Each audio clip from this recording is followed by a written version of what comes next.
Example మీకు story చెప్తా. ఏమిటంటే ఇద్దరు లవర్స్ ఉంటారు. ఒక థర్డ్ పర్సన్ ఏదైతే ఉంటాడో వాళ్ళ మధ్యలో ఏం జరిగిందనేది వాళ్ళకి తెలుసు. బట్ ఈ థర్డ్ పర్సన్ ఏదైతే అతను జస్ట్ ఊహించుకుంటాడో ఓహో! ఇదే అనుకోని వాళ్ళ క్యారెక్టర్ ఇంతేనా అని ఊహించుకొని ఇంకొక వాళ్ళ బెస్ట్ ఫ్రెండ్ ముందల ఇంకా నలుగురు ముందల వాళ్ళ గురించి బ్యాడ్‌గా చెప్పడం మొదలుపెడతాడు. సో, ఆ నలుగురు ఏమనుకుంటారు వీడు వీడు చెప్తాడు గదా! సో, వీడిని నమ్మి వాళ్ళ క్యారెక్టర్ ఓహో! ఇంతేనా వాళ్ళు గూడా అనుకోవడం స్టార్ట్ చేస్తారు. అంటే వీడు చెప్పడం వల్ల వీని నమ్మకంతోటి వాళ్ళ క్యారెక్టర్ కూడా బ్యాడ్ చేసేట్లాగా ఉన్నారనుకోని వీళ్ళు కూడా నలుగురు కూడా అందరూ అనుకుంటారు.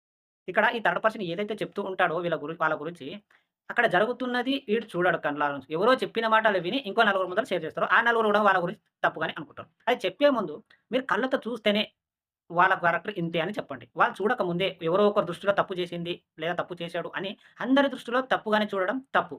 ఫస్ట్ ఆఫ్ ఆల్ ఇప్పుడేంటంటే ఒక థర్డ్ పర్సన్ ఏదైతే చెప్పిండు గదా! అతని లైఫ్‌లో జరిగిందేమో అందుకే అలా చూస్తున్నాడేమో. మీకు పాజిటివ్‌గానే ఉన్నారు కదా! సో, ఎవ్వరు చెప్పినా సరే నీ వరకు తెలిసేంత వరకు నువ్వు కళ్ళారా చూసేంత వరకు ఎవరిని